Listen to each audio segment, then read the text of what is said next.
The inheritance of evil karma across generations. The Tibetan Book of the Dead opens with a warning that many modern societies prefer not to hear. A small evil never remains small. An unpurified darkness does not simply disappear with time. It travels, it echoes, and sometimes it returns not within a single lifetime, but across generations, growing heavier, denser, and more destructive as it goes. What begins as a minor theft in the first generation may appear insignificant, a shadow barely visible on the moral landscape. But as that shadow stretches into the next generation, it often transforms. By the time it reaches the children and grandchildren, it may reappear as rape, murder, large-scale fraud, systemic violence, or political corruption, not as isolated acts, but as normalized patterns of behavior. And to protect itself, that darkness gives birth to further crimes. Lies are told to hide the original lie. Violence is used to conceal earlier violence. Power is abused to silence the consequences of abuse. This is what the Tibetan Book of the Dead describes as a three-generational chain of karma. It is not a rare or mystical anomaly. It is a pattern we see repeatedly in families, institutions, and even nations. This is how moral collapse expands across generations. The text warns us clearly. Wealth and power built upon another person's tears will inevitably face a season of ruthless reckoning. That reckoning may appear as the collapse of an entire family line, as psychological breakdown, as internal conflict and self-destruction, as social isolation, or in its most severe form, as the complete severance of descendants. This is not divine punishment. It is not a curse imposed by a god. It is the universe restoring balance through the natural recoil of karma. Today we will examine two unsettling but necessary questions. Why do the small moral failures of ancestors often escalate into greater violence and chaos in later generations? And why do some families, no matter how carefully they hide their past, inevitably encounter ruin they cannot escape? By weaving together the teachings of the Tibetan Book of the Dead, Bardo Thodol, with insights from modern psychology, we will explore the hidden structure beneath this phenomenon. If an ancestral generation accumulated wealth through deception, exploitation, or cruelty, how does that debt return to their descendants? And through what emotional and spiritual mechanisms does that inheritance operate? Before we continue, I ask you to quiet your mind. This lecture is not meant to frighten you. It is meant to help you draw an inner boundary, one that protects not only your life, but the unseen trajectory of your family line. If these reflections resonate with you, subscribing and liking this channel helps sustain conversations that most people are afraid to have. Karma as generational continuity, not superstition. This issue is inseparable from the generational continuity of karma. According to the Tibetan Book of the Dead, an individual's harmful actions do not end with their death. If those actions are not purified through awareness, remorse, and ethical transformation, their influence extends beyond a single lifetime. But this influence is not explained through genetics alone, nor is it merely the repetition of social habits. It is the convergence of consciousness, continuity, and karmic resonance. The text introduces the concept of karma, not as moral bookkeeping, but as vibration. Even after death, consciousness does not vanish. It enters an intermediate state known as Bardo, a transitional realm between lives. In that state, consciousness is drawn toward conditions that most closely match its internal vibration, its emotional patterns, unresolved attachments, and ethical weight. In other words, greed, rage, and ignorance do not dissolve at death. They persist as frequencies, and those frequencies are magnetically drawn toward environments, families, bloodlines, psychological conditions that resonate with them. This is the foundational mechanism behind what appears as a three-generation chain of wrongdoing. Seeds of virtue generate light. Seeds of harm generate darker bardos. The Tibetan Book of the Dead teaches that when consciousness seeks rebirth,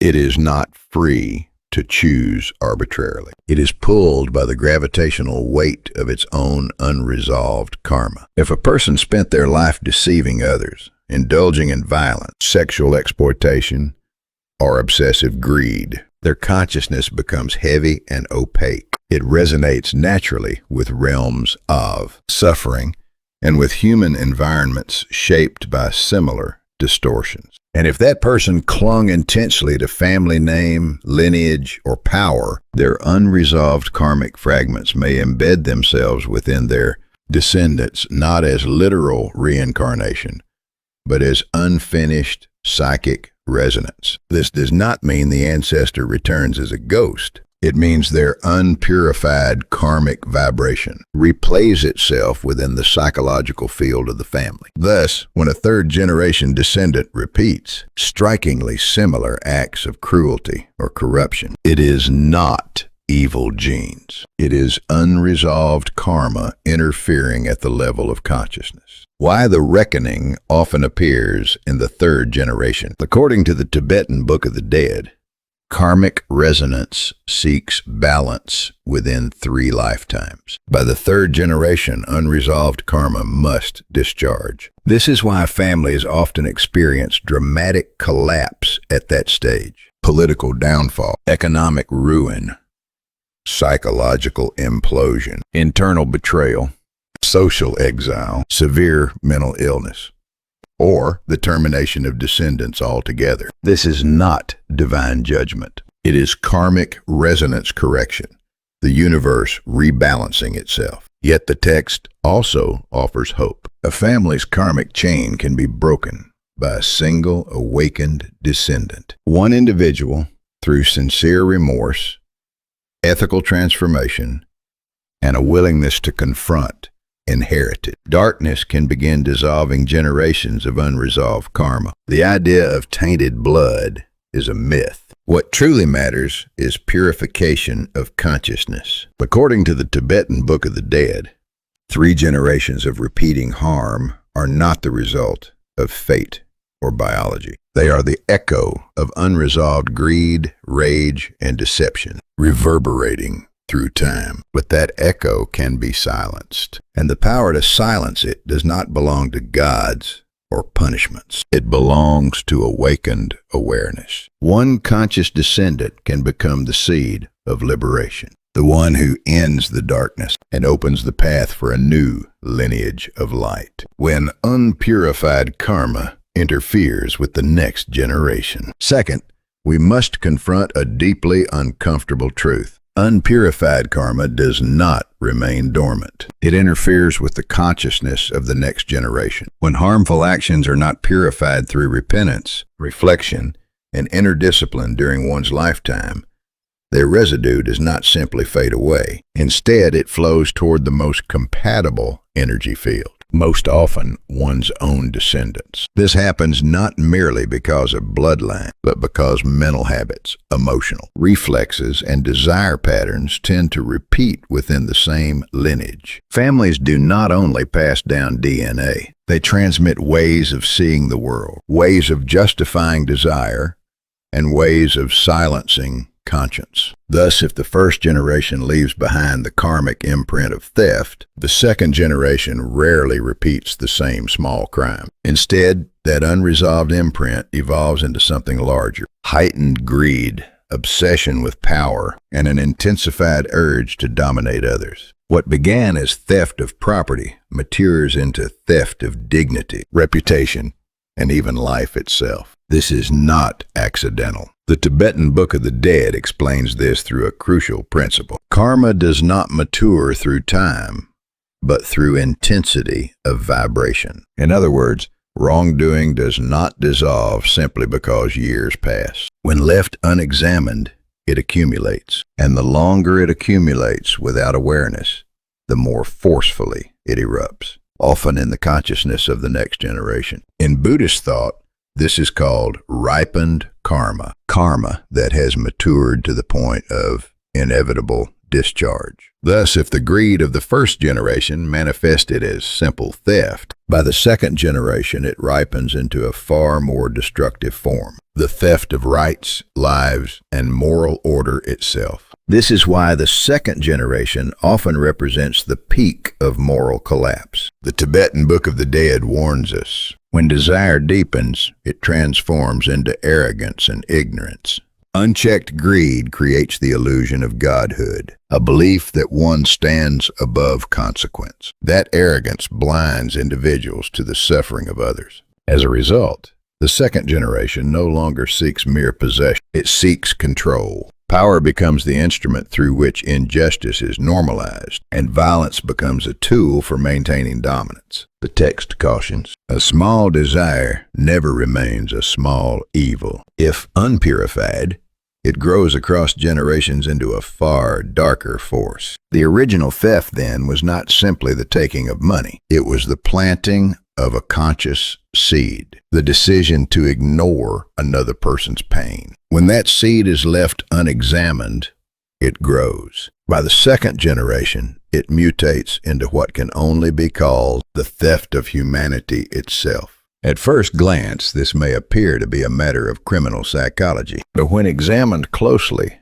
no single discipline fully explains it. The most precise explanation emerges from developmental psychology and theories of intergenerational transmission. Modern psychology tells us that a parent's unethical behavior and emotional deficits do not disappear when the crime ends. They're transferred unconsciously into the child's behavioral pattern. The first generation's theft carries within it far more than a legal violation. It encodes emotional dysregulation, collapsed moral restraint, impulsivity, and distorted value systems. These are absorbed by children through emotional identification and behavioral model. A collapsed conscience in the parent becomes an internalized belief in the child. It is acceptable to deceive. It is acceptable to take. As adolescence approaches, moral development fails to mature. Instead, a different belief takes root. To survive, one must dominate. At this stage, guilt diminishes. Others become instruments rather than persons. By adulthood, this psychology reaches full expression. Hands that once stole money now steal reputations, rights, and lives. What began as theft evolves into fraud, violence, murder, and systemic corruption. Thus, the second generation's crimes are not spontaneous. They are the amplified echo of the first generation's moral collapse. At the core of this process lies a single, devastating condition: emotional numbness. The inability to feel guilt. This numbness becomes the fuel that carries evil across generations. Education theory often labels this as failure of family upbringing, but it fails to explain why that failure intensifies with each generation. The root problem is not lack of information or discipline. It is failure of internalization during emotional and moral development. Poverty, inequality, and corrupt political systems do not create evil. They merely provide fertile soil for what already exists. From the perspective of the Tibetan Book of the Dead, the idea that unpurified karma seeps into descendants is a symbolic way of describing what psychology identifies as unconscious imitation and emotional transmission. Spiritual language gives the metaphor. Psychology provides the mechanism. Thus, when we ask, why does the theft of the first generation erupt into greater evil in the second? The most rigorous answer is psychological, specifically intergenerational transmission theory and developmental psychology. In summary, the first generation's theft represents the collapse of moral boundaries.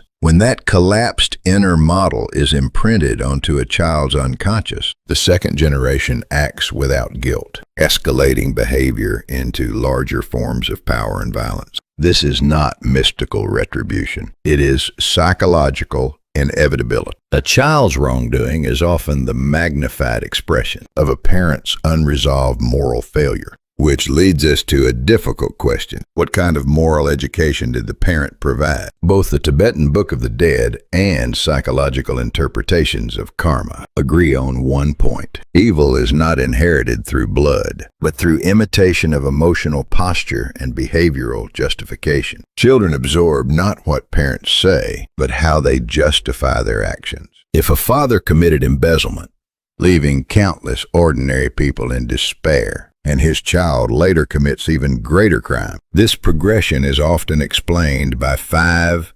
unconscious imprints. First, the internalization of cynical realism, the belief that profit matters more than justice. Phrases like, "The world is survival of the fittest," or "Honesty never makes you successful," plant a corrosive belief that morality is the language of the weak. Second, a distorted view of authority, the belief that power defines truth. When corruption is framed as knowing how the world works, children learn that law exists to be manipulated. Third, emotional desensitization to suffering. Dismissive reactions to others' pain destroy empathy, creating adults who can smile atop another's tears. Fourth, selfish familial loyalty, the belief that family interest overrides ethical responsibility. This produces a form of moral authoritarianism, where wrongdoing is justified in the name of bloodline. Fifth, the internalization of hypocrisy, the belief that shame is not resolved, only hidden. When children learn to conceal wrongdoing rather than confront it, they master the art of respectable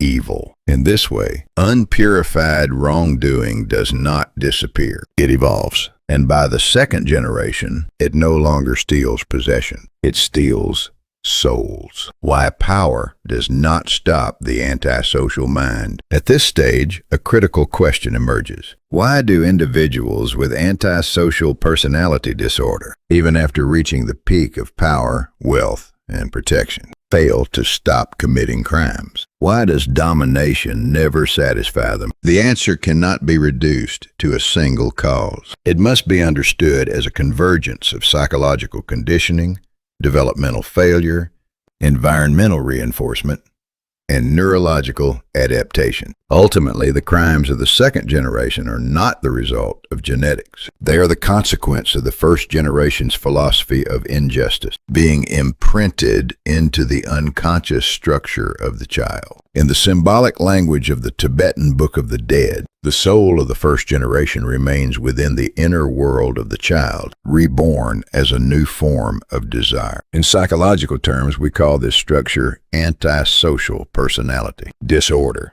or ASPD. But what precisely justifies that diagnosis? ASPD does not simply describe someone who commits crimes. It refers to a personality structure in which 4 elements form the core of identity: repetition of wrongdoing, absence of guilt, deficit of empathy, and paralysis of moral judgment. Crime is not accidental in such individuals. It is self-generating. Their personality architecture continuously produces unethical behavior without internal resistance. This is why power does not restrain them. Power accelerates them. From a clinical perspective, the second generation may be identified as ASPD based on several structural markers. First, conditioned emotional blunting. When a father's crimes, violence, and manipulative thinking are modeled as normal within the household, the child learns implicitly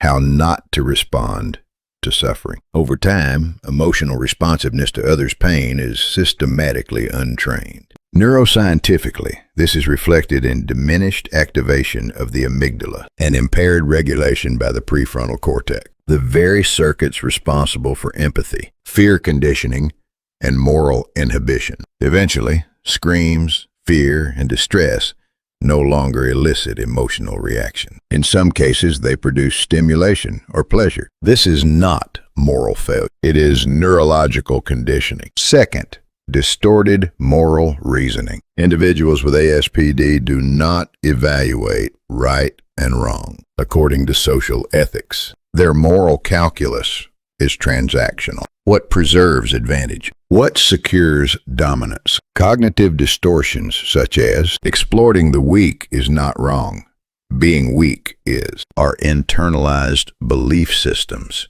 not passing thoughts. These distortions are inherited wholesale from parental value systems, resulting in structural damage to ethical reasoning. Morality is no longer a boundary. It becomes a tool. Third, pathological drive for power and control. Contract killings, judicial bribery, political manipulation. These are not merely crimes. They are expressions of a pathological need to assert control over others as a way to confirm one's own existence. In many cases, ASPD merges with narcissistic traits, forming a hybrid structure in which power is not responsibility, but pleasure. Authority becomes intoxicating. Control becomes eroticized. Fourth, absence of guilt or empathy. Perhaps the most defining feature of ASPD is the total absence of remorse. Suffering is observed without emotional movement. There is no regret, no internal reckoning. The DSM-5, the Global Diagnostic Standard, defines ASPD precisely by this feature: emotional coldness, lack of guilt, and indifference to victims' pain. Such individuals commit additional crimes, not to conceal earlier ones, but because the process itself provides gratification. This is not vice. It is pathology. Fifth, moral regression and generational amplification. If the father represented the first generation of moral collapse, the child becomes the second generation of internalized collapse. Where the father ignored suffering, the child instrumentalizes. Moral judgment disappears. Efficiency of harm becomes the metric. Cruelty becomes optimized. Thus, the brutality of the second generation is not a simple ethical failure. It is the first generation's collapse, transplanted into the child's emotional and neurological architecture. In essence, if the first generation's crime was greed that ignored tears, the second generation's crime is a pathological structure that derives pleasure from pain. The Tibetan Book of the Dead state, the dead are not severed. The delusions of one generation awaken within the consciousness of the next. This is not a statement about the afterlife alone. It is a symbolic explanation for why moral collapse intensifies across generations. When a father profits from suffering, his actions do not end with him. They inscribe an invisible command into the child's unconscious. It is permissible to sacrifice the innocent. This is what the text calls karma vibration. Karma is not punishment. It is pattern. When disregard for suffering is repeated, that numbness migrates into the child's emotional system and reemerges in a more violent form. Psychology confirms this mechanism. When moral boundaries are dismantled at home and empathy-free behavior is normalized, children learn that this is how survival works. The circuitry for guilt atrophies. By the second generation, absence of conscience becomes structural, and thus the trajectory unfolds. The greed of the first generation becomes violence and power in the second, and collapse in the third. The Tibetan Book of the Dead calls this the amplification of karma. Unpurified greed and hatred intensify across generations, eventually engulfing the entire moral frequency of a family. At that point, evil no longer belongs to an individual. It becomes a shared, unconscious belief system. The moment when evil stops being hidden. By the second generation, something unmistakable begins to surface. Moral boundaries erode not gradually, but structurally. What was once concealed now becomes normalized. Evil no longer hides in the shadows. It steps forward and changes its name. Cruelty is rebranded as efficiency. Violence is reframed as governance. Bribery becomes merely custom, and manipulation is justified as necessity. At this stage, wrongdoing no longer feels like wrongdoing to those who commit it. It feels rational, it feels deserved, it feels inevitable. And yet, the Tibetan Book of the Dead issues a warning that cuts through centuries of denial. Darkness is never eternal. One generation of genuine repentance can halt the karma of 7. This statement is not mystical exaggeration. It is a psychological and moral diagnosis. The amplification of karma, whether in a family, a nation, or a ruling elite, can be stopped in only one way: when someone within the lineage becomes conscious of the vibration and chooses to interrupt it. And here is the crucial insight. The first step is not the recognition of sin. It is the recognition of pain. The suffering my ancestors inflicted on others is still alive within me. The moment this realization occurs, the direction of karmic momentum changes. Not because history is erased, but because awareness alters its trajectory. Modern psychology confirms the same principle. Intergenerational cycles of violence, manipulation, and emotional numbness do not end through punishment alone. They end when a single awake child dares to face inherited wounds rather than unconsciously reenact them. That moment becomes the spiritual turning point of an entire lineage. Moral collapse can be inherited, but so can moral awakening. The final chapter of the Tibetan Book of the Dead concludes with a striking image. Karma rolls like a stone, but awakened mind can stop a mountain. May today's reflection move you toward that awakening. And if this philosophical journey resonates with you, your subscription and support help keep these conversations alive. One deliberate click can become the opening of light for another generation. Psychological interpretation power as addiction. From a clinical perspective, power does not stabilize. Individuals with antisocial personality disorder, ASPD, it intensifies them. Individuals with ASPD exhibit abnormal functioning in the brain's reward circuitry. In particular, the amygdala, responsible for fear and empathy,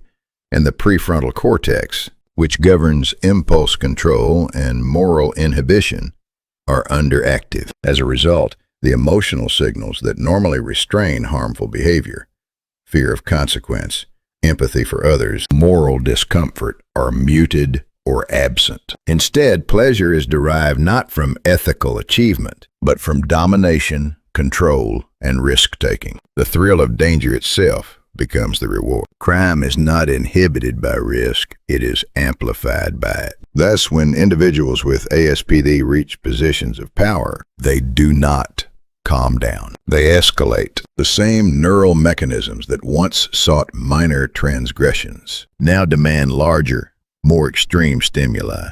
In summary, power does not provide them with security. It functions as a stimulant. They have never learned how to stop. They have only learned how to seek stronger risks. Educational interpretation empathy as a failed curriculum. From an educational standpoint, the absence of empathy is not merely a character flaw, it is a learning failure. Empathy is acquired during early childhood through emotional mirroring. Children learn responsibility by observing facial expressions, tone, and emotional responses from caregivers. In individuals who develop antisocial traits, this emotional feedback loop is broken. The moral equation never forms. Another person's pain, my responsibility. Instead, a distorted formula takes hold. Another person's pain, my advantage. When such individuals acquire authority, power does not serve as an instrument of justice. It becomes a stage upon which distorted beliefs are performed and reinforced. From an educational lens, these individuals represent arrested emotional development, adults whose moral learning was interrupted before internalization could occur. Environmental interpretation pathology justified by systems. When individuals with ASPD rise within institutional hierarchies, their pathology is often misinterpreted as leadership. Political systems, corporations, military structures, and even religious institutions may reward emotional detachment, ruthlessness, and control, mistaking them for strength. Rather than correcting pathology, society validates it. As a result, destructive behaviors are reframed as success. Corruption becomes strategy. Violence becomes authority. Manipulation becomes intelligence. This is what we call systemic pathology. Crime persists not despite the environment, but because the environment speaks the language of reward. The structural cycle of evil: psychological deficiency, educational failure, environmental reinforcement, structural normalization of evil. This is the cycle. Breaking it requires more than individual therapy. It demands moral education, institutional transparency, and systems that reward restraint rather than excess. Case studies: power and collapse. History offers no shortage of real-world examples. Hugo Chavez, Venezuela, a man who rose as a savior of the poor, only to privatize power, suppress dissent, manipulate elections, and dismantle democratic institutions. His inner hero complex transformed moral conviction into authoritarian certainty. Venezuela became a nation trapped within one man's psyche. And even after his death, the system he built persisted. Nicolás Maduro, not a leader, but a guardian of a decaying system, marked by paranoia and repression. His rule accelerated Venezuela's collapse into hyperinflation, famine, and mass displacement. Charisma in the first generation became fear in the second. Luiz Inácio Lula da Silva, Brazil, once a symbol of hope, gradually consumed by moral self-justification. The Lava Jato scandal revealed corruption not as an anomaly, but as a structural outcome. All three figures share the same pattern. They gained power in the name of the people and lost the people in the name of power. The Tibetan parallel karma across generations. The Tibetan Book of the Dead describes karma as a force that does not disappear between stages of existence. Unresolved actions resurface in subsequent bardos, often with greater intensity. Likewise in families and governments. First generation ideals, second generation violence, third generation moral exhaustion and collapse. Evil does not end on its own. Where reflection stops, repetition begins. Whether in families or in nations, the law remains the same. Power without self-reflection multiplies its own shadow. Abuse justified today returns as collapse tomorrow. Yet hope remains. One conscious individual, one moment of repentance, one ethical decision can interrupt an entire lineage of destruction. If you are listening today, perhaps you are that interruption. Your awareness may be the point where the cycle ends. And if this reflection has moved you, subscribe, like, and join us as we continue exploring the invisible laws that shape history, psychology, and the human soul. Because the smallest act of conscience can stop even a mountain of karma.